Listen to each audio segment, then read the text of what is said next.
मुच्यते पूर्णस्य पूर्णमादाय पूर्णमेवावशिष्यते। ॐ शान्ति शान्ति शान्तिः।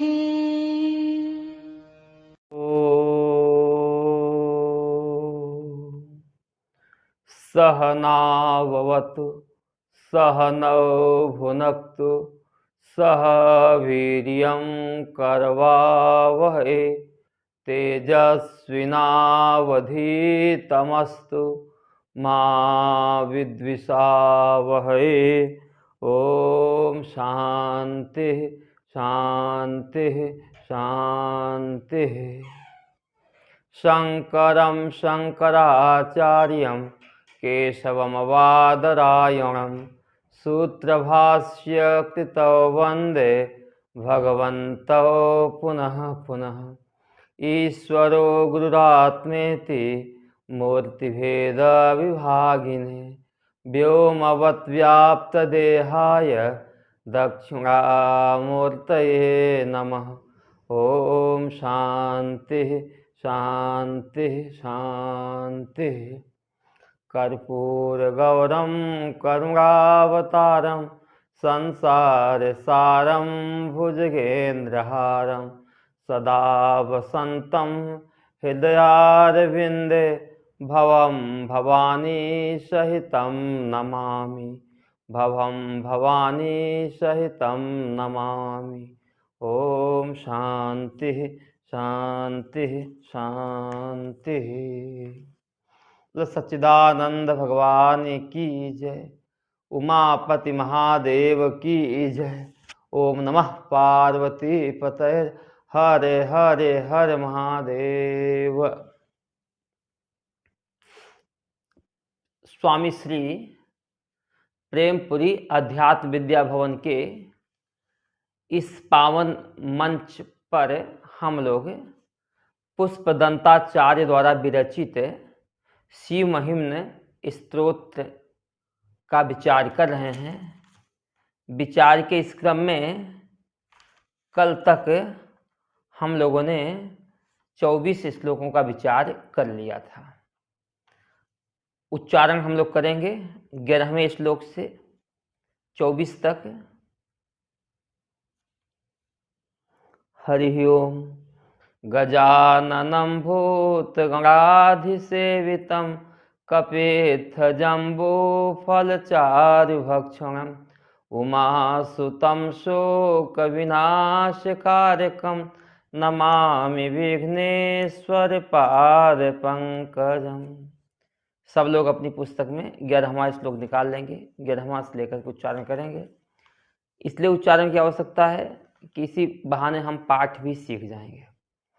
अयत्नादापाद्य त्रिभुवनमवैरव्यतिकरं दशास्यो यद्बाहु नभृतरङ्गकण्डोपरवशान् शिरः पद्मश्रेणि रचितचरणाम्भोरुहबले स्थिरायास्त्वद्भक्तिस्त्रिपुरे हरविस्फुर्जितमिदम् अमुष्य त्वसेवा समधिगतसारं भुजवनं बलात् कैलासेऽपि त्वदधिवसतो विक्रमयतः अलभ्यापाताले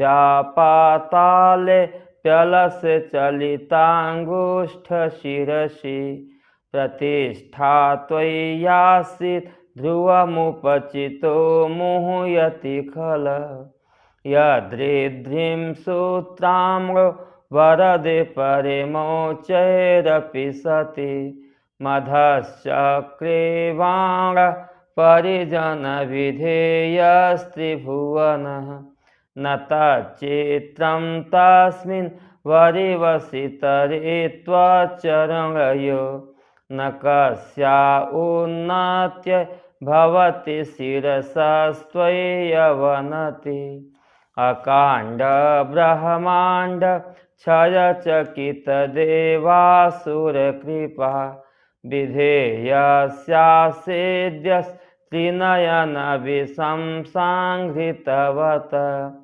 सकलमासः कंठ तव न कुरुते न श्रियमहो विकारोऽपि श्लाघ्यो भुवन भयभङ्ग व्यसनिनः असिद्धार्था नैव क्वचिदपि सदेवासुरे नरे निवर्तन्ते नित्यं जगति जैनो यस्य विशिखा सपश्यन् ईश त्वामितरसुरसाधारणमभूत् स्मरः स्मर्तव्यात्मा न हि वशिषुपथ्यः परिभवः महीपादाघाता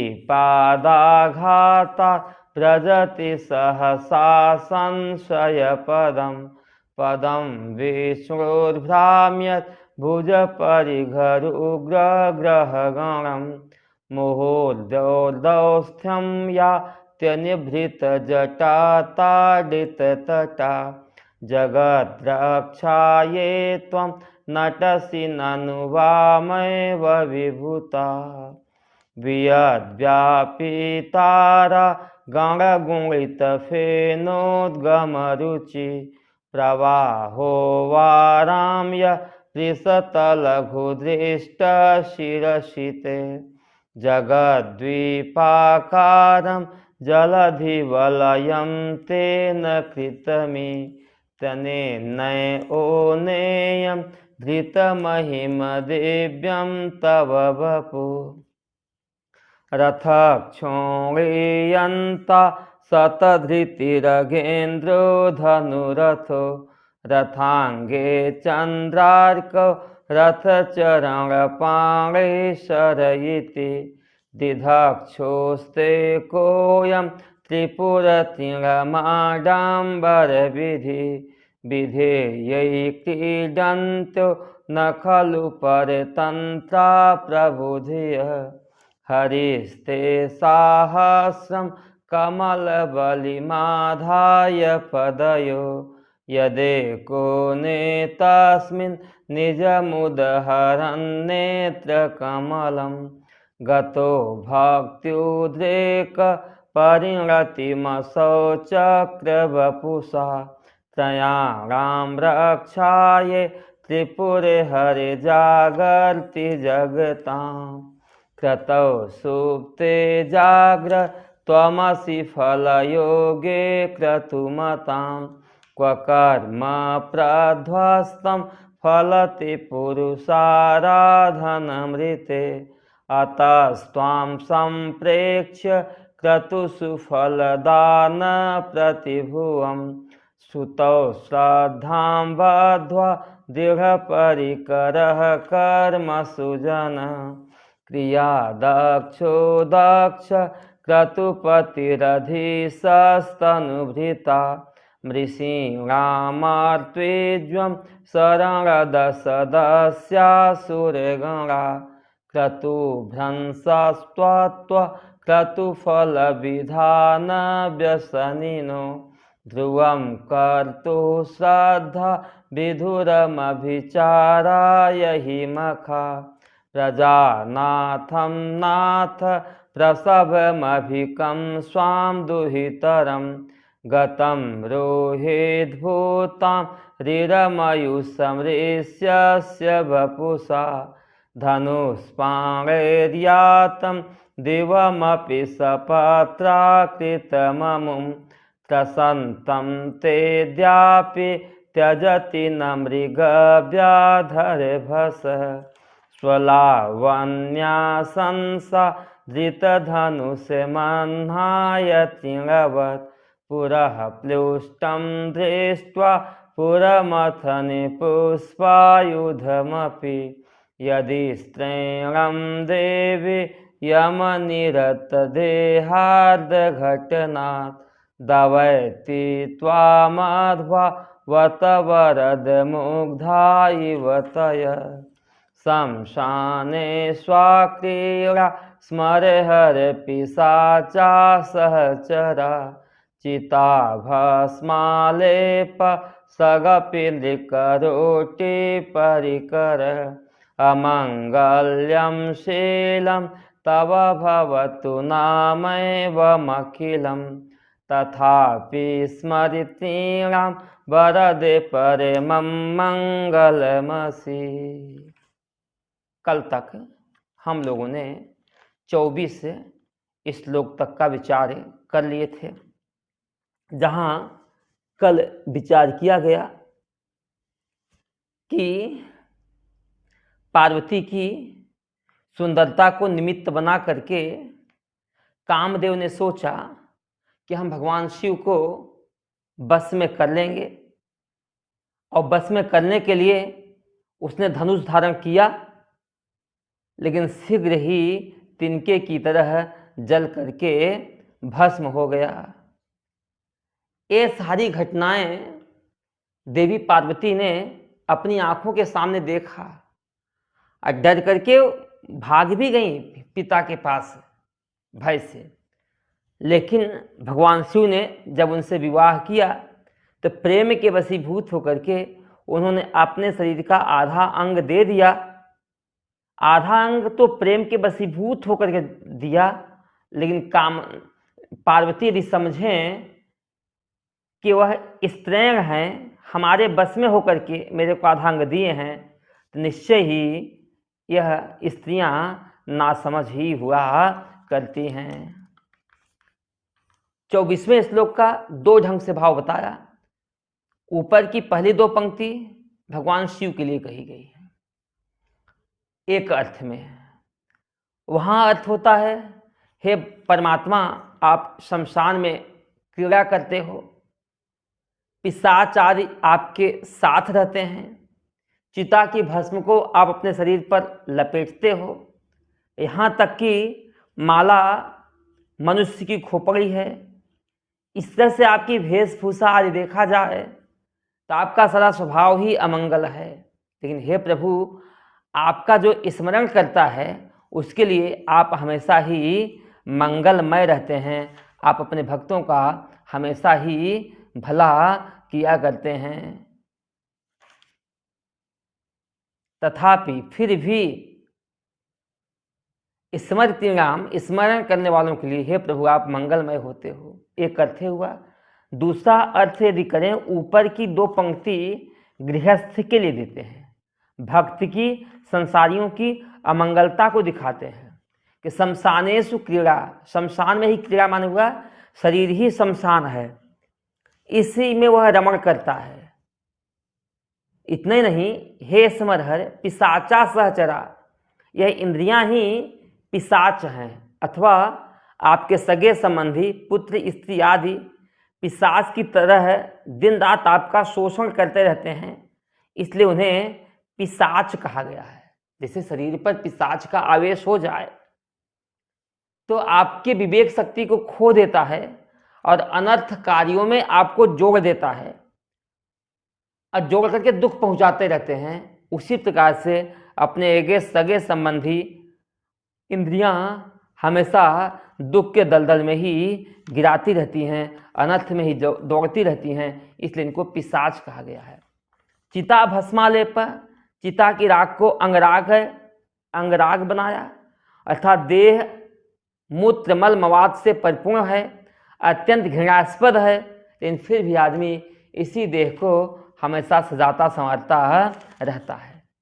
इतने नहीं, जो मनुष्य की खोपड़ी माला है तो स्त्री का सर ही सीने पर लटका हुआ माले की तरह है और उसकी बाहें जो हमारे गर्दन में लिपटी रहती हैं वह धागे की तरह है। इस तरह से देखा जाए संसारी लोगों का, विषयी लोगों का संपूर्ण चरित्र अमंगलमय ही होता है। अमंगल्यम शीलम, अमंगलमय शील है। केवल प्रभु फिर भी स्मृतिनाम, आपका नाम मात्र का स्मरण करने से ही भी आप उनके लिए मंगलमय हो जाते हो। फिर जो आपका ध्यान करते हैं उनके लिए कहना ही क्या है। तुम्हारा अंगलमय शरीर भवत ही होवे, सादा का सादा अमंगल स्वरूप है गृहस्थ का, लेकिन फिर भी जो आपको याद करता है हे प्रभु आप उसके लिए मंगलकारी ही हो जाते हो। अब 25वां श्लोक है, समझना वेदांत का बहुत बड़ा सार है, सुंदर है। 25वां और 27वां श्लोक, हम लोग 25वें श्लोक को विचार करते हैं। मनः प्रत्यक्षित सविधमवधायात् मरुतः प्रहर्ष्य द्रोमाण प्रमद सलिलो सांगितदृश यदा लोक्याह्लादं हृदयेव निमज्यामृतमये दधात्यन्तास्तात्वं किमपि यमिनास्तात् किल भवान्। चौथी पंक्ति में एक संबोधन है यमिनः, हे यमी, यमी माने हे इंद्रिय संयमी भगवान शिव। क्या करें? मनः प्रत्यक्ष चित्ते, अपने मन को प्रत्यक्ष चित्त में, जो कूटस्थ ब्रह्म है, जो प्रत्यक अंतर आत्मा में, प्रत्यक्ष चित्त माने क्या हुआ? अंतर आत्मा में लगाने पर, मन को प्रत्यक्ष चित्त माने अंतर आत्मा में लगाने पर जो आनंद मिलता है, हे प्रभु वह आनंद तो आप स्वयं ही हो। हे प्रभु वह आनंद तो आप ही हो, आपके सिवा संसार में कहीं कोई सुख है ही नहीं। अब मन को प्रत्यक्ष चित्त माने अंतरात्मा में लगाने का तरीका बता रहे हैं। हमारा मन हमेशा अंतरात्मा में अपने आप भीतर न ठहर करके हमेशा हमारा मन बाहर संसार के विषयों में, भोगों में भटकता रहता है। इसलिए मन को प्रत्यक्ष चित्त माने अंतरात्मा में जिसका मन समाहित है, अंतरात्मा में जिसका मन अवधाय माने समाहित करके, प्रत्यक्ष चित्त मन प्रत्यक्ष चित्ते अवधाय, मन को प्रत्यक्ष चित्त में अंतर आत्मा में अवधाय माने समाहित करके। लेकिन मन को प्रत्यक्ष चित्त में समाहित करें तो कैसे करें? तो कहें सविधम, विधि पूर्वक। अरे भाई, ये मन रूपी जो बंदर है ना, इस बंदर को पकड़ना चाहो न, बस में करना चाहो न, तो यह मन इतनी आसानी से बस में होने वाला है ही नहीं। मन बड़ा शक्तिशाली है, ताकतवर है। जैसे हाथी को बस में करना बहुत कठिन है। जो हाथी को बस में करना जानते हैं ना, वो उस तरीके से ही हाथी को बस में किया जा सकता है। जो बंदर को बस में करना जानते हैं, उसी तरह से बंदर को बस में किया जा सकता है। अनाड़ी व्यक्ति बिना तरीके से भी बस में करना भी चाहेगा तो बस में होगा नहीं, बल्कि वह बंदर उसको और ज़्यादा नुकसान पहुंचाएगा। ऐसे बिना तरीके से मनमानी ढंग से इस मन को बस में करना भी चाहोगे तो मन तो बस में होगा नहीं, यह मन और ज़्यादा अत्याचार करेगा, यह मन और ज़्यादा अशांत करेगा। इसलिए यहाँ बताएगा सविधम, शास्त्रोक्त विधि से, शास्त्र के बताए गए तरीके से ही इस मन को अंतरात्मा में समाहित कर सकते हैं, दूसरा कुछ नहीं तरीका है।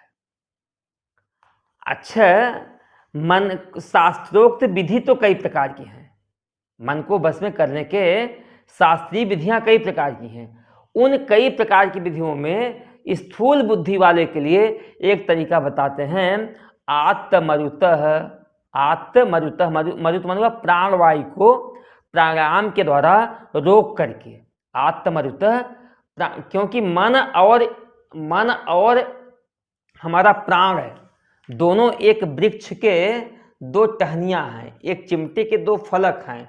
एक फलक हिल रहा है तो दूसरा भी हिलेगा, एक स्थिर हो गया तो दूसरा भी स्थिर हो जाएगा। क्योंकि योग वासिष्ठ में कहा गया है, द्वय बीजे चित्त वृक्षस्य प्राण स्पंद वासना एकस्मिन् च तयो क्षीणे क्षिप्रम द्वय अपि नश्यतः। चित्त रूपी वृक्ष के दो बीज हैं, उसमें या दो टहनियाँ हैं, उसमें एक प्राण है और दूसरी वासनाएं हैं। उसमें वासना क्षीण हो जाए तो प्राण क्षीण हो जाता है, और प्राण क्षीण हो जाए तो वासना क्षीण हो जाता है। तो इस प्रकार से अपने मन को प्रत्यक आत्मा में या अंतरात्मा में अवधारण समाहित करके यद जो आनंद की प्राप्ति होती है, हे प्रभु वह आनंद तो आप ही हो।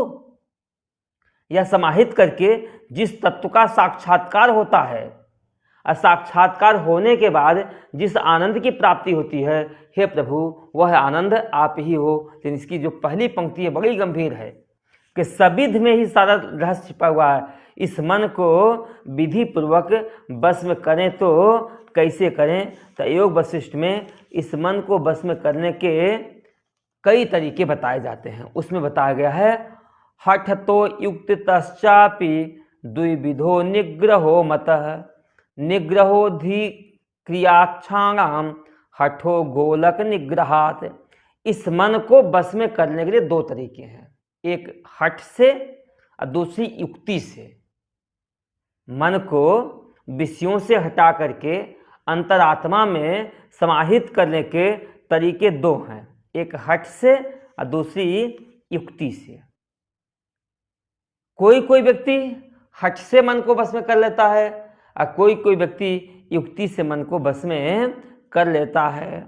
हठ से मन का बस में करने का तरीका है कि हठ से मन का बस में करने का तरीका है कि इंद्रियों को पूरी तरह से बस में करना और लंबे समय तक बस में करना, तो धीरे धीरे आपका मन भी बस में हो जाता है। लेकिन ध्यान देना, लंबे समय तक इन इंद्रियों को बस में नहीं किया तो यही छोटे समय के लिए, अल्प समय के लिए इंद्रियों को बस में किया, जब इसके ऊपर का फंदा, इसके ऊपर का शासन हटेगा तो ही इंद्रियां दुगना अत्याचार करेंगी। इसलिए हठ पूर्वक मन को प्रत्यगात्मा में समाहित करने के लिए, विषयों से हटाने के लिए जो तरीका हठ वाला है थोड़ा खतरा वाला है। इसलिए साधना करनी तो पड़ेगी, लेकिन बहुत लंबी साधना करनी पड़ेगी। जैसे प्रबोध सुधाकर में भगवान शंकराचार्य जी कहते हैं कि जैसे कोई एक व्याघ्र हुए, बाघ हुए, वह बाघ दिन रात संसार में घूमा हुआ हो और उस बाघ को हमें बस में करना है, तो बस में करने के लिए किसी चाहत दीवारी के भीतर पिंजरे में बंद कर दो तो वह बाघ निश्चय ही उछल कूद करेगा। लेकिन आप उस बाघ को बाहर निकलने के लिए कोई दरवाज़ा मत खोलना, तो और उसको वही खाना पीना देते रहना। तो लंबे समय तक यह अभ्यास करोगे तो उस बाघ को अंदर रहने का एक अभ्यास बन जाएगा, और अभ्यास होने के बाद उस बाघ को गेट खोल करके बाहर निकालना भी चाहोगे, डंडे मार के निकालना चाहोगे, तो भी वह बाघ बाहर जाएगा नहीं। उसी प्रकार से हमारा चित्त रूपी जो व्याघ्र है वह भी इस संसार रूपी अरण्य में, जंगल में अभी तक मनमानी तो घूमा है, और इस मनमानी घूमने वाले मन को हमें अंतर आत्मा रूपी पिंजरे में बंद करना है। वहां कहा गया कृष्ण त्वदीय पद पंकज पंजरांते अद्यैव में विसतु मानस राजहंस प्राण प्रयाण समय कफवात पित्तय कंठावरोधन विधो स्मरणम कुतस्ते। कृष्ण त्वदीय पद पंकज पंजरांते, हे कृष्ण आपके चरण कमल रूपी पिंजरे में आज ही, अभी तुरंत ही मेरा मन रूपी राजहंस पक्षी कैद हो जाए। कृष्ण त्वदीय पद पंकज पंजरांते अद्यैव में विसतु मानस राजहंस, आज ही मेरा मन रूपी राजहंस उसमें प्रवेश कर जाए। क्यों इतनी जल्दबाजी क्यों? कहते प्राण प्रयाण समय, जब प्राण का प्रयाण का समय आएगा तो शरीर कफ पित्त वात से ग्रसित हो जाएगा। उस समय प्रभु आपका भजन करना भी चाहेंगे तो हम भजन कर नहीं सकते हैं। इसलिए अपनी इंद्रियों के गोलकों को आज और अभी बंद कर दो, तो यह मन रूपी बाघ बाहर जाने के लिए प्रयास करेगा, लेकिन फिर भी बाहर वह निकल नहीं पाएगा। फिर उसको अंदर ही एक सुख मिलेगा, और बाद में जब उसको अंदर का सुख मिल जाएगा और फिर उस मन को बाहर निकालना भी चाहोगे तो मन कभी बाहर जाएगा नहीं। इसलिए पहला तरीका है हठ। जो जिद्दी किस्म के व्यक्ति होते हैं, सनकी किस्म के व्यक्ति होते हैं, वे हठ से भी इस मन को प्रत्यगात्मा में समाहित कर सकते हैं। दूसरा तरीका है युक्ति से इस मन को समझाना है। इस मन को समझाना है। युक्ति क्या है? अध्यात्म विद्याधिगम साधु संगम एवच वासना संपरित्याग प्राण स्पंद निरोधनम। ये 4 तरीके हैं। युक्ति से इस मन को बस में करने का 4 तरीके हैं। पहला है अध्यात्म विद्या अधिगम, अध्यात्म विद्या की प्राप्ति करना, यह पहला है। यह अध्यात्म विद्या क्या है कि जितना भी दृश्य जगत है, जितना भी इदंता रूप से प्रकट हो रहा है, वह सब के सब मिथ्या है। और जो दृष्टा है, जो अहंता रूप से प्रकट हो रहा है, वह स्वयं प्रकाश है, वही सुख स्वरूप है। ऐसा यदि जान जावे, संसार के सारे विषय मिथ्या हैं, स्वप्न की तरह कल्पित हैं। अब मान लो विषय हो भी, लेकिन विषयों की जो दौड़ है सुख के लिए है। संसार के विषयों में सुखाभास सा होता है, लेकिन वास्तव में वहाँ सुख होता नहीं। तो हमारा जो मन है वह संसार के विषयों में सुख के लिए तो दौड़ता है। यदि इस मन को समझाने का प्रयास कर लिए, अथवा आप समझाने में सफल हो गए कि रे मन, जिस विषयों में तुम दौड़ रहा है वहाँ सुखाभास मात्र है, वहाँ सुख लेस भी नहीं है, यह मन कभी भी संसार के विषयों में जाएगा ही नहीं। क्योंकि ऐसा यदि आपने समझा दिया तो प्रयोजन अभावम, प्रयोजन का अभाव हो जाने से व्यक्ति उस विषय की तरफ वह जाएगा ही नहीं। जब तक प्रयोजन रहता है तभी तक वह संसार के भोगों में, विषयों में भटकता है। और जिस दिन प्रयोजन समाप्त हो जाता है उस दिन वह बाहर मन जाएगा नहीं। इसके विषय में बहुत सुंदर दृष्टांत आता है पिंगला का। पिंगला तन बेच करके अपना भरण पोषण का कार्य करती थी। एक दिन सुबह से शाम तक किसी पर पुरुष के आने का इंतजार करती रही कि शायद कोई पुरुष आएगा, धन देगा, लेकिन उस दिन कोई पुरुष आया ही नहीं। तो पिंगला छत पे जाकर के ध्यान करना शुरू कर दी। अब विचार की कि हम अपने इस तन को बेचते हैं सुख के लिए, और हम सोचते हैं सुख हमें धन से मिलेगा। तन को बेचते हैं धन के लिए, और धन से क्या चाहते हैं? सुख चाहते हैं। तो यदि धन में ही सुख होता तो जो व्यक्ति मेरे पास आता है, मेहनत से कमाए हुए धन का त्याग कर देता है और फिर मेरे से सुख चाहता है। तो यदि धन में सुख होता तो उस व्यक्ति को स्वाभाविक ही उस धन से उसको सुख मिल गया होता, लेकिन उस धन से उसको सुख नहीं मिला। उस धन का त्याग करके वह सुख मेरे से चाहता है। तो निश्चय ही कहीं न कहीं सुख मेरे भीतर है। यदि मेरे भीतर सुख है तो वह सुख मेरे को मिल क्यों नहीं रहा है? दूसरा सुख लेता है लेकिन मेरे को नहीं मिल रहा है, तो मुझे अपने भीतर के उस सुख को खोजना चाहिए। तो समाहित चित्त होकर के अपने मन को भीतर ले गई, अंतर्मुख ले गई। अंतर्मुख जाने के बाद उसको एक समाधि की प्राप्ति हो गई, उसको समाधि लग गई। और समाधि के बाद जो उसको आनंद मिला, उसका रोम रोम खिल उठा। उसको एक आनंद में, जैसे गर्मी से व्याकुल व्यक्ति को गंगा में स्नान करने का सुख मिलता है, ऐसे उसको अमृत रूपी किसी झील में डुबकी लगाने का जैसे अवसर मिल गया हो, ऐसा आनंद मिला। थोड़ी देर समाधि उसकी लगी रही। थोड़े देर समय के बाद एक बहुत बड़ा राजकुमार आता है। पिंगला, ये सोने की असरफियों की थैली लो, आज तुम रात मेरी। पिंगला ने तुरंत कहा, हे राजकुमार, हे युवराज। वह पिंगला जो धन के लिए तन बेचती थी और धन से सुख खोजती थी, आज उसको असली सुख का पता चल गया कि सुख अपने से बाहर नहीं, सुख तो मन की शांति में है, अंतर आत्मा में, अपने भीतर ही सुख है। यदि आपने किसी भी युक्ति से, किसी भी तरीके से अपने मन को यह समझाने में समर्थ हो गए, पीछे आपने कह ही दिया है, न ही स्वात्मा रामम विषय मृग तृष्णा भ्रमेति। जो व्यक्ति अपनी आत्मा में रमण करना सीख गया है, अपने आप में आनंदित रहना सीख गया है, वह संसार के विषय भ्रमों में सुख की लालसा करके वह कभी भटकता है ही नहीं। तो पहला तरीका है अध्यात्म विद्या की प्राप्ति। कई लोगों को अध्यात्म विद्या की प्राप्ति हो भी गई है, लेकिन फिर भी केवल ज्ञान से काम नहीं चलेगा। मस्तिष्क में ज्ञान हम सबके भीतर है, लेकिन वह ज्ञान जब तक हमारे हृदय में उतरेगा नहीं तब तक हमारा कल्याण होगा ही नहीं। नहीं तो सब बोलेंगे बहलिया आएगा, जाल बिछाएगा, दाना डालेगा, हम नहीं फंसेंगे, हम नहीं फंसेंगे। ऐसी स्थिति न करना। और जाल में फंसा हुआ बोल रहा है।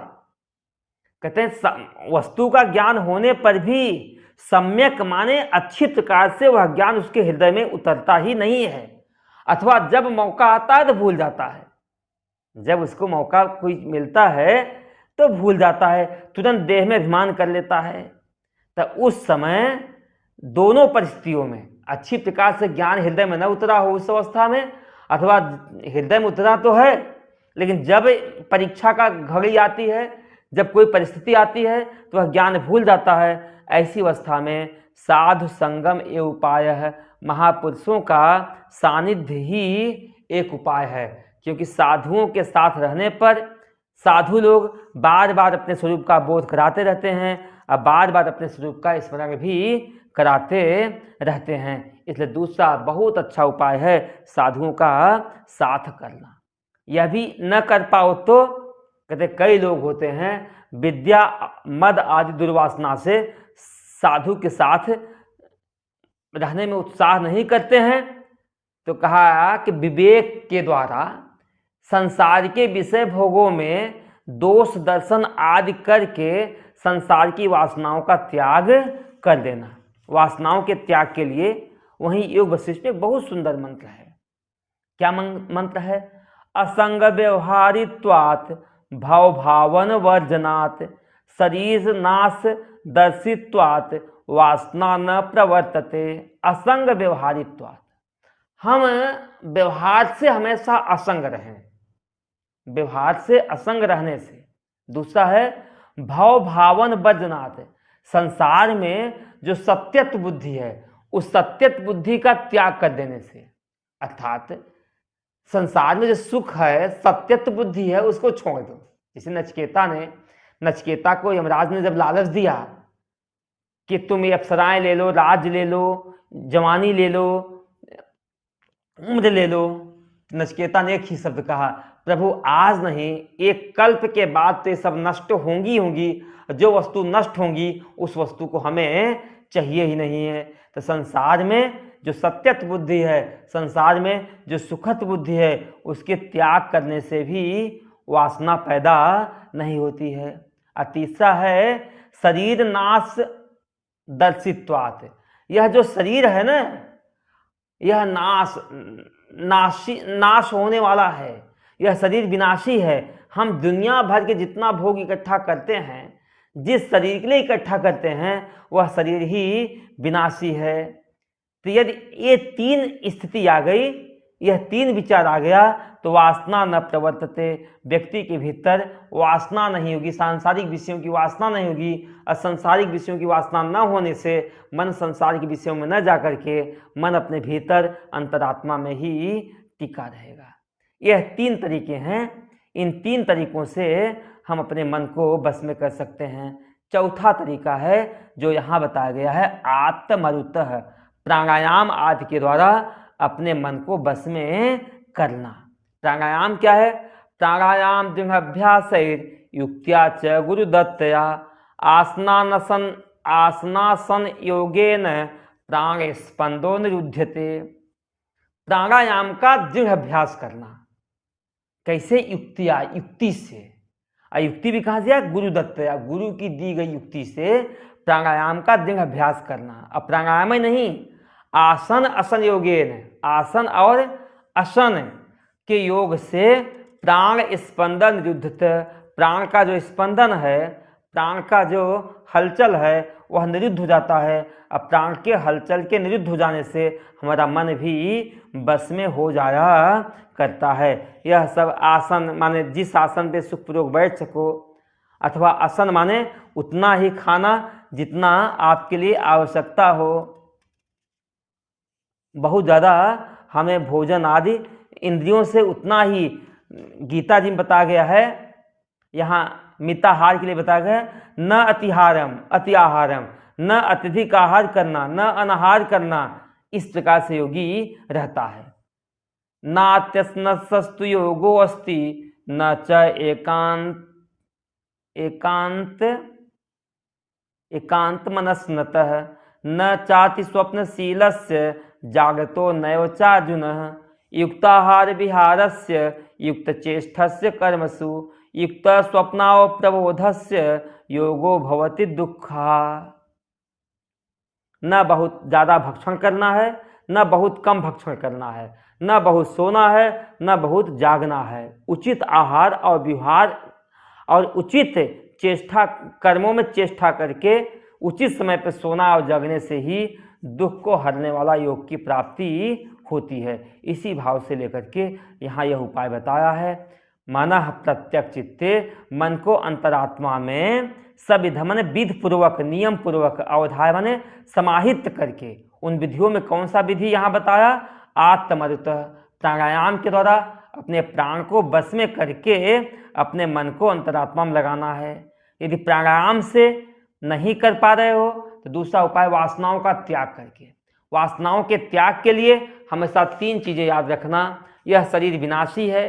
संसार के जिस विषय के लिए तुम इच्छा कर रहे हो वह विषय दुख रूप है, अथवा वह विषय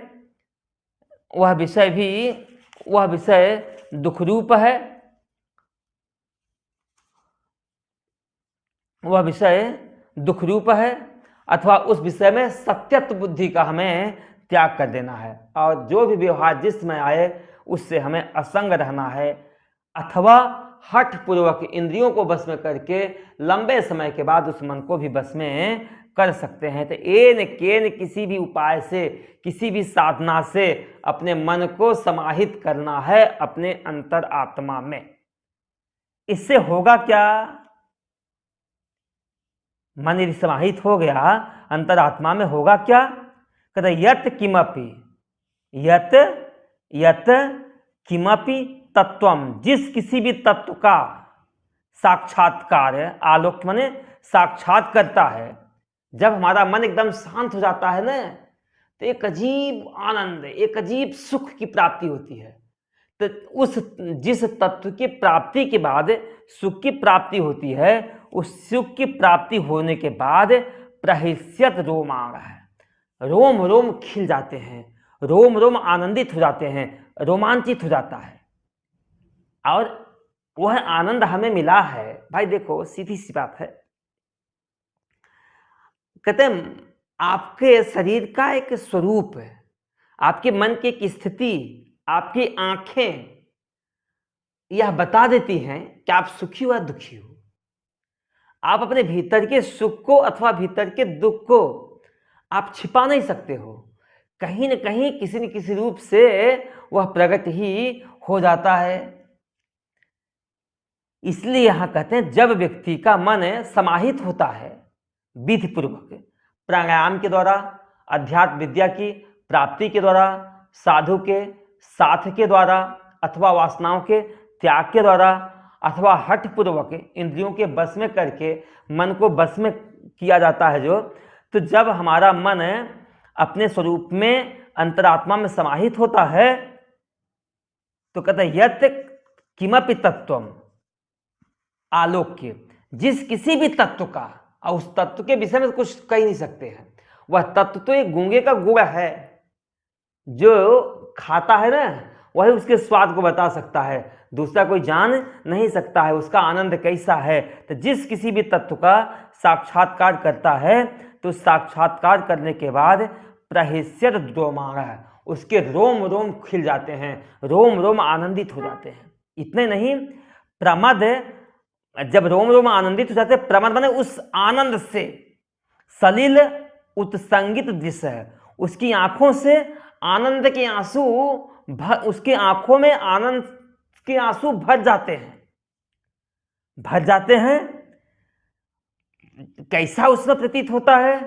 कहता है इसके लिए तो हमारे पास कोई दृष्टांत है ही नहीं, फिर भी एक दृष्टांत दिया, निमज्ज अमृतमय, जैसे अमृत के सागर में, अमृत से निमज्ज अमृतमय हृदय, अमृत के सरोवर में मानो निम्ब में डूब करके भीतर प्रसन्नता को प्राप्त करता है।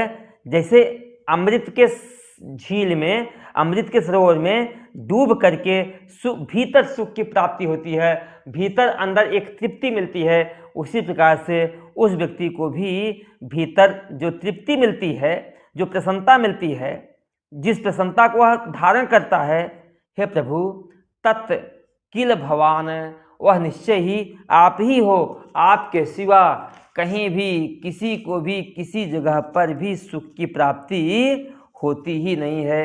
लेकिन आदमी भ्रमवश संसार के विषयों में सुख माना हुआ है। और संसार के विषयों में सुख मानना तो ऐसे लगता है जैसे कुत्ता सूखी हड्डी कई महीनों पुरानी ले आता है और उसको दोनों पाँव से दबा करके दांत से चबाता है और बड़ा आनंदित होता है। उस समय कुत्ते के सामने इंद्र भी आ जाए ना तो वह इंद्र की परवाह नहीं करता है। वह कुत्ता उस जब हड्डी चबाता है तो उस हड्डी से कुछ रस अंदर जाता है। तो अब बताओ सूखी हड्डी से क्या कोई रस अंदर जाएगा क्या? निश्चय ही उस सूखी हड्डी के चबाने से उसका अपना मसूड़ा ही कटता है। अब मसूड़े के कटने से उसका अपना ही रक्त भीतर जाता है, लेकिन वह समझता है यह रक्त हड्डी से आ रहा है। उसी प्रकार से संसार के किसी भी विषय भोग की प्राप्ति के बाद जिस किसी को जो सुख मिलता है वह सुख मन की शांति से मिलता है। लेकिन अज्ञानवश भ्रमवश लोग यह समझता है वह सुख हमें संसार के पदार्थ से मिला है। कोई सोचता है सुख हमें पद से मिला है, कोई सोचता है सुख हमें गाड़ी से मिला है, कोई सोचता है हमें सुख गहने से मिला है, कोई सुख हमें सोचता है पत्नी से मिला है, कोई सुख सोचता है मकान से मिला है। लेकिन वास्तव में देखा जाए कि इन सब वस्तुओं में सुख नहीं है, बल्कि इन सब वस्तुओं की प्राप्ति के बाद आपका मन शांत हुआ तो मन के शांत होने से सुख मिला। लेकिन हमने समझा कि इन वस्तुओं से सुख की प्राप्ति होती है। हाँ, यदि उन वस्तुओं से सुख की प्राप्ति हुई होती, इन वस्तुओं से सुख की प्राप्ति हुई होती तो उस वस्तु से हमेशा सुख मिलना चाहिए था जब मन अशांत होता तो भी। लेकिन जब मन अशांत था तो वही वस्तु कल जो सुख देती थी आज सुख दे नहीं रही है। इसी सिद्ध होता है कि मन की शांति से ही सुख की प्राप्ति होती है। इसी भाव से इस श्लोक में कहा गया है कि मन को अंतरात्मा में समाहित करना है, विधि पूर्वक समाहित करना है, प्राणायाम के द्वारा, साधुओं के साथ किसी भी उपाय से, जिस भी उपाय से आप मन को समाहित कर सकते हो। समाहित करने के बाद जिस किसी तत्व का साक्षात्कार होकर के वह आनंद में डूब जाता है, उस आनंद से वह बाहर निकलना ही नहीं चाहता है।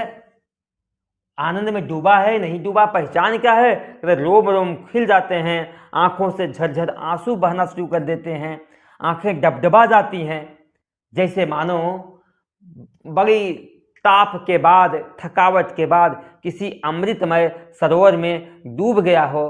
तो उस समय जिस आनंद को वह धारण करता है, हे प्रभु वह आनंद तो आपका ही है और कहीं आनंद है ही नहीं। जैसे उदाहरण के तौर पर देखो, जहाँ से भी जिसको भी मिठास मिला है वह मिठास चीनी का ही होगा। अब कहो जलेबी से मिठास मिला, जलेबी नहीं मीठी होती है, जलेबी में जो चाशनी है उसका मिठास है। लड्डू मीठा नहीं होता है, लड्डू में जो मिठास है चीनी की मिठास है। किसी भी जो मिठास होता है वह चीनी की मिठास होती है, अन्यथा वस्तु मीठी नहीं होती है। इसी प्रकार से आज तक जिसको भी जहाँ भी जैसे भी सुख मिला है वह सुख वास्तव में हे परमात्मा आपके चिंतन से ही सुख मिला है, या आपके चिंतन नहीं, आपके मन के शांत हो जाने से, मन आप में समाहित हो जाता है तभी सुख की प्राप्ति होती है। अन्यथा संसार के विषयों में तो उसको विक्षेप की प्राप्ति होती है। इसीलिए वासनाक्षय और मनोनाश की बहुत आवश्यकता पड़ती है। जब तक वासनाक्षय मनोनाश नहीं होगा तब तक हमारा चित्त प्रत्यक्ष स्वरूप में, हमारा मन प्रत्यक्ष स्वरूप में समाहित होगा ही नहीं। बलात् मन अपने स्वरूप से हट करके संसार के विषयों में, भोगों में दौड़ता ही रहेगा। और दौड़े, वो एक संत का एक वचन भी है, दौड़े दौड़े दौड़िया जब लग मन की दौड़, दौड़ मिट्टी मन थिर भया, वस्तु ठौर की ठौर। जितना दौड़ना हो भाई दौड़ लो, दौड़े दौड़े दौड़िया, जब लग मन की दौड़, जब तक मन दौड़ रहा है दौड़ लो।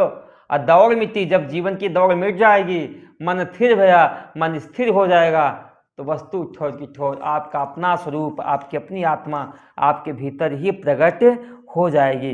और फिर उस अवस्था को पाने के लिए आपको कुछ भी करने की आवश्यकता नहीं रहती है। आप अपने आप में ही शांत रहोगे। बाहर का सारा व्यवहार एक नाटक की तरह, एक अभिनेता की तरह है, चलता रहेगा। अब उपाय आप कुछ भी करो, कैसे भी करो, केन उपायन, इस मन को शांत करने के बाद जो सुख मिलता है, हे प्रभु वह सुख आपका ही है, आप ही तो सुख स्वरूप हो। अब जो व्यक्ति सुख स्वरूप हो जाता है, वह सब रूपों में, सब जगह उस परमात्मा का साक्षात्कार करता है। लेकिन बड़े बड़े विद्वान लोग परमात्मा के स्वरूप को ऐसा न जान करके उनको परिच्छिन्न कर देते हैं। इस भाव को लेकर के अगला मंत्र है 26वां मंत्र, इसका उच्चारण करेंगे। त्वमर्कस्त्वं सोमस् त्वमसि पवनस्त्वं हुतवः त्वमापस्त्वं व्योम त्वमिधरणिरात्मा त्वमिति च परिच्छिन्नामेवं त्वयि परिणता बिभ्रतु गिरं न विद्मस्तत्ता त्वं वयमिह तु या त्वं न भवसि। जब एक बार उस तत्व का साक्षात्कार हो गया, समाहित चित्त होकर के उस आनंद की प्राप्ति हो गई, तो वह फिर जहां भी देखता है, जिधर भी देखता है, हे परमात्मा वह तेरा ही स्वरूप देखता है।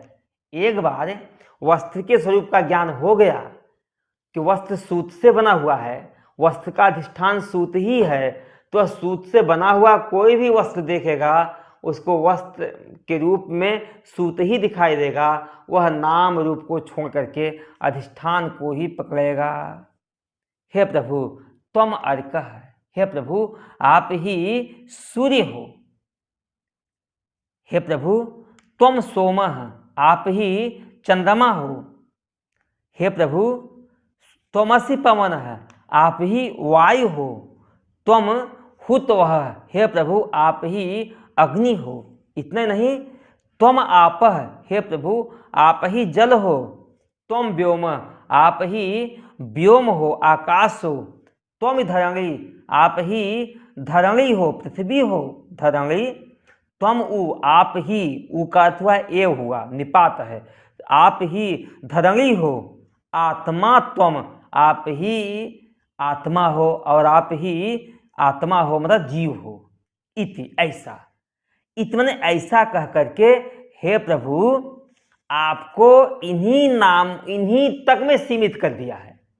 विद्वानों ने आपको परिच्छिन्न बना दिया है। कहते हैं अर्क सोम दूसरा हुआ, तीसरा हुआ पवन, तीसरा, चौथा हुआ अग्नि, पांचवा हुआ जल, छठवां हुआ आकाश, सातवां हुआ पृथ्वी, आठवां हुआ आत्मा। इन 8 में ही आपको बांध करके रख दिया है। इसलिए कहते हैं इति, इतना ही, परिच्छिन्नाम एवं त्वयि, त्वयि माने आप में, परिच्छिन्नाम गिरम बिभ्रतु, परिच्छिन्न आप में, परिच्छिन्न सीमित, गिर माने हुआ वाणी को, परिच्छान गिरम ने संकुचित, परिच्छिन्न स्वरूप को बताने वाली वाणी को, बिभ्रत माने बोलते हैं। कौन बोलता है? परिणता, परिणता माने हुआ परिपक्व और प्रौढ़ बुद्धि वाले लोग, विद्वान लोग, शास्त्री लोग आपको बस 7-8 में ही बांध के रख दिया है। लेकिन प्रभु परिच्छिन्नाम एवं, इस प्रकार से परिच्छिन्नाम गिरम बिभ्रतु, आपके बारे में परिच्छिन्न वाणी का कथन करते हैं। किसके द्वारा? परिणता माने जिह्वाग्रही विद्वान लोगों के द्वारा। लेकिन मेरे से पूछो प्रभु जी तो न विद्मः तत् तत्त्वम वयम इह न तु यम न भवसि। हे प्रभु मेरे से पूछो, तू माने विद्वानों से लग, वयम माने हमारे से, हम तो इस संसार में तत्तत्वम, तत्तत्वम उस तत्व को न विद्मः हम जानते नहीं हैं, न विद्मः तत्तत्वम उस तत्व को हम जानते नहीं हैं, न विद्मः तत्तत्वम वयम हम तो उस तत्व को जानते नहीं हैं। कहाँ पे? इवन इस संसार में। यत त्वम न भवसि जो प्रभु आप नहीं हो, इसलिए हे प्रभु सब तत्वों में, सब रूपों में, सब जगह आपकी सत्ता के सिवा दूसरी कोई सत्ता है ही नहीं, आपसे यहाँ अलग कोई वस्तु है ही नहीं। यहाँ अपरिपक्व अर्थ में परिपक्व ऐसा उपहास दिया गया है, जिसने परमात्मा को केवल 8 वस्तुओं में समाहित कर दिया है कि 8 वस्तुओं के रूप में ही परमात्मा हैं। उनको परिणता माने विद्वान कहा गया, लेकिन विद्वान वास्तव में नहीं है, वह तो मूर्ख ही हैं। लेकिन वास्तव इसलिए वहां उनको वाह वाह तेरी विद्वता, वाह वाह तेरी परिपक्वता, यह जो बताया गया है वह उसके उपहास के लिए कहा गया है। वास्तव में वह अपने आप को विद्वान मानता है, लेकिन वह विद्वान नहीं है, वह तो मूर्ख ही है। लेकिन हे प्रभु, जिसे हमें मूर्ख समझते हैं वास्तव में विद्वता ही है। न विद्मस् तत्तत्वम उस तत्व को, उस वस्तु को, वयम न विद्मः हम जानते नहीं हैं। कहाँ पर? इस संसार में। यत त्वम न भवसि जो प्रभु आप नहीं होते हो, अर्थात यहाँ कोई वस्तु संसार में है ही नहीं जो आपसे अलग होवे। हम तो कहते हैं स्वप्न में, हम सब स्वप्न देखने जाते हैं और स्वप्न में जो भी चीज़ देखते हैं, सड़क देखते हैं, रेल देखते हैं, पक्षी देखते हैं, पत्ते देखते हैं, सूखे पत्ते दिखते हैं, A to Z जितनी भी चीज़ें अच्छी हों या बुरी हों, वह वास्तव में आपका मन ही तो स्वयं बना हुआ है, या आप ही तो स्वयं उन सब रूपों में बने हुए हो। उसी प्रकार से यह सारा संसार में जो कुछ भी है, चर अचर प्राणी जो भी हो, हे प्रभु वह सारी वस्तुएं आपकी सत्ता से पृथक दूसरी कोई है ही नहीं। इसलिए मैं 8 नामों में नहीं, बल्कि सारे नाम आपके हैं, सारे रूप आपके हैं। प्रभु कुछ नामों का कथन कर लिया जाता है, कुछ विशिष्ट रूपों का कथन कर लिया जाता है जिसमें हमारा मन समाहित हो जाए। अन्यथा प्रभु यहाँ कोई नाम नहीं जानते हैं जो नाम आपका न हो, यहाँ कोई रूप नहीं है जो आपका रूप न हो, यहाँ कोई वस्तु नहीं है जो स्वयं प्रभु आप न हो। यहाँ जो कुछ है सब आप ही आप हो, आपकी सत्ता के सिवा यहाँ दूसरी कोई सत्ता है ही नहीं। इसी भाव से लेकर के यह श्लोक कहा गया है। अब देखो, भगवान का 2 रूप है, एक बटा हुआ रूप है, एक समाहित रूप है।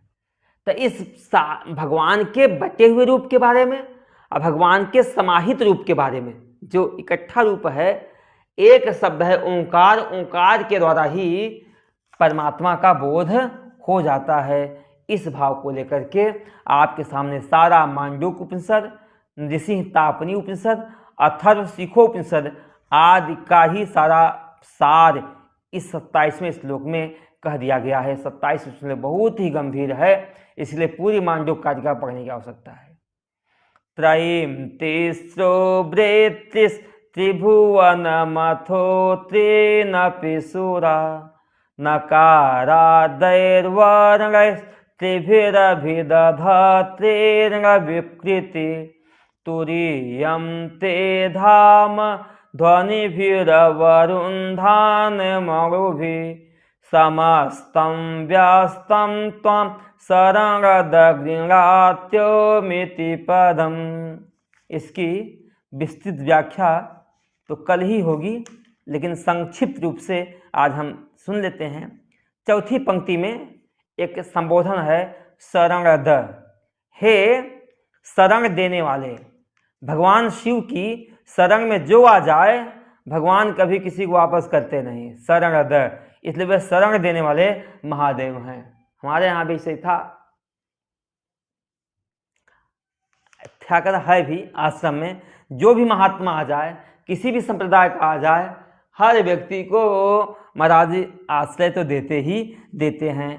तो शरणद, महाराज जी का एक नाम शरणद है, और भगवान शिव भी एकमात्र शरणद हैं। भगवान शिव के शरण में जो आ जाता है, त्राहिमाम त्राहिमाम करके बुलाता है, भगवान उसकी निश्चय ही रक्षा कर देते हैं। इसलिए हे शरणदय,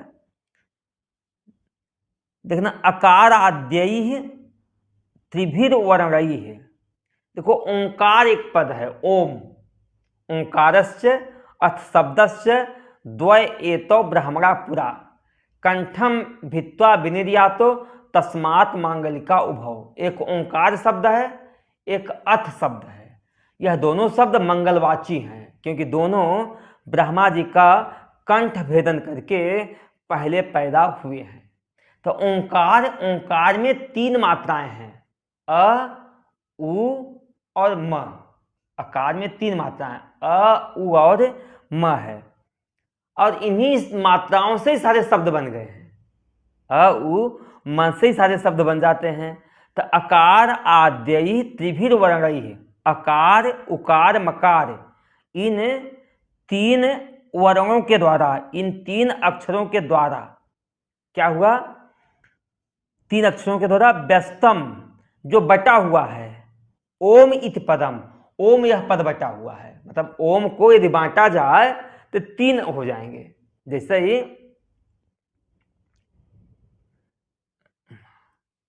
अ, ई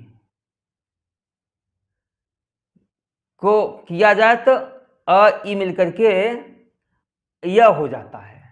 तो यह को यदि बांटे तो अ धन ई हो जाएगा। ऐसे व को बांटे तो अ धन उ हो जाएगा, तो क्या बन जाएगा? व बन जाएगा। इसी प्रकार से हम यदि ओंकार को बांटे तो ओम में 3 अक्षर हैं, अकार, अकार आद्यैर त्रिभिर वर्णई है। अकार आदि 3 वर्णों के द्वारा व्यस्तम ओम इति पदम, बटा हुआ जो ओम यह पद है, बटा हुआ जो ओम यह पद है, तो यह ओम पद संसार की सभी सृष्टि का प्रतिनिधित्व कर रहा है। ओंकार के बटे हुए स्वरूप से सारी सृष्टि का प्रतिनिधित्व कर रहा है। हे प्रभु, ओम आपका नाम है, तो सारी सृष्टि के रूप में हे प्रभु आप ही प्रतीत हो रहे हो। सारी सृष्टि में कौन कौन है? यहां बताते हैं, त्रयीम तिस्रो वृत्तिस त्रिभुवनम अथो त्रीनपि सुरान। त्रयीम, त्रयीम माने 3 वेद हैं, ऋग्वेद, यजुर्वेद और सामवेद।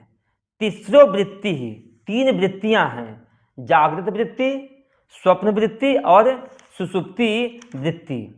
इतने नहीं, त्रिभुवनम, 3 भुवन हैं, 3 लोक हैं। 3 लोक के अलावा क्या है? अथवा इसके बाद त्रीनपि सुरान, 3 देवता हैं, ब्रह्मा, विष्णु और महेश।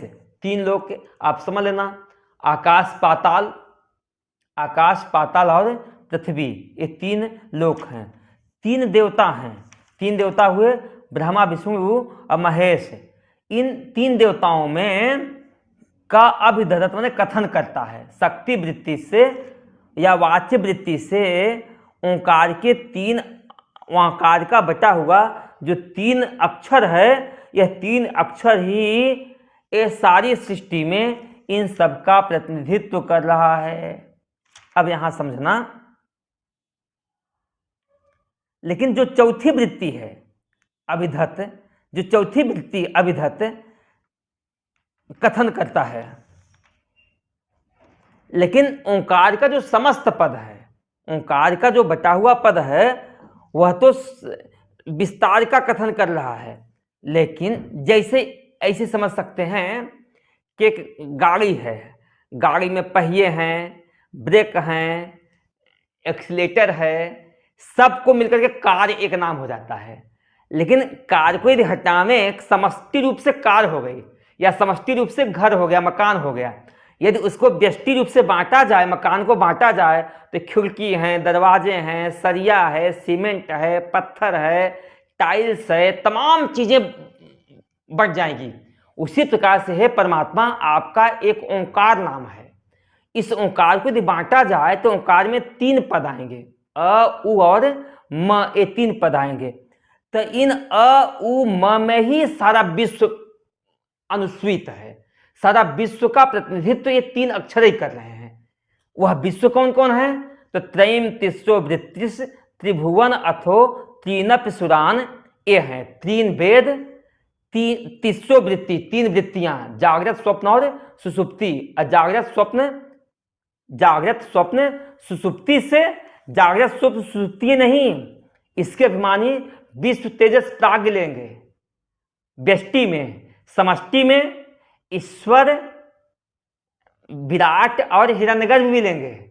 सब के सब व्यष्टि समष्टि सारा संसार इसी तीन में ही क्या है, अनुस्वीत है। तीनों भुवन हैं, तीनों भुवन आकाश पाताल और पृथ्वी लोक है। अथवा तीन देवता हैं, ब्रह्मा विष्णु और महेश हैं। यह सब के सब का प्रतिनिधित्व ओंकार का बटा हुआ यह तीन पद अ उ और म कर रहा है। लेकिन प्रभु जो समस्तम पद है, जो आपका तीनों का मिला हुआ जो बटा हुआ पद है, जैसे समस्त पद है, जैसे यह का बताया था अ ई मिलकर के यह बना है, अ उ मिलकर के वह बना है। जैसे अकार उकार मकार मिलकर के ओम बना है। तो ओम का जो समष्टि पद है, तो तीन विकृति, यह सारे विकारों के ऊपर है, सारे विकारों का अतिक्रमण करके ते यत तुरीयम धामम, जो आपका तुरीय पद है, जो आपका चतुर्थ तुरीय धाम है, उसको सूक्ष्म ध्वनियों के द्वारा, लक्ष्मणा के द्वारा वह आपका ही कथन करता है। तुरीयम ते धामम, जो आपका तुरीय पद है, चतुर्थ पद है, ध्वनिभीर ध्वनिभी, सूक्ष्म पदों के द्वारा, सूक्ष्म ध्वनियों के द्वारा, जो तुरीय पद है सूक्ष्म ध्वनि के द्वारा, अवरुंधानम, लक्ष्मणा से बोध कराते हुए, त्वाम पदम गृणाति, आपके पद का ही कथन किया करता है। तो हे प्रभु, यह सारी सृष्टि का चाहे व्यष्टि भाग चाहे समष्टि भाग, सब आपके स्वरूप का ही कथन कर रहा है। इस तरह से 27वें श्लोक का संक्षिप्त व्याख्या हुई, थोड़ा विस्तार से कल देख लेंगे। और वास्तव में इस श्लोक का यदि अर्थ पूरा समझना हो तो पूरी मांडूक्यकारिका, नृसिंहतापनी उपनिषद, अथर्वशीख उपनिषद आदि में इसी ओंकार की व्याख्या की गई है। हे प्रभु, इसी ओंकार के द्वारा आपका ही बोध होता है। जो आपका तुरीय पद है, जो आपका चतुर्थ पद है, वह आपका ही स्वरूप का निरूपण कर रहा है। हे प्रभु, आपके कई नाम हैं, उन नामों का भजन करके व्यक्ति आपके स्वरूप तक पहुंचता है। वह नाम कौन कौन से हैं, इन सब के चिंतन हम लोग बाकी कल करेंगे। आज इतना ही। हरि ओम। पूर्णमदः पूर्णमिदं पूर्णात् पूर्णमुदच्यते पूर्णस्य पूर्णमादाय पूर्णमेवावशिष्यते। ओम शांति शांति शांति। बोलो सच्चिदानंद भगवान की जय। उमापति महादेव की जय। ओम नमः पार्वती पतये। हरे हरे हर महादेव। ॐ शान्ति शान्ति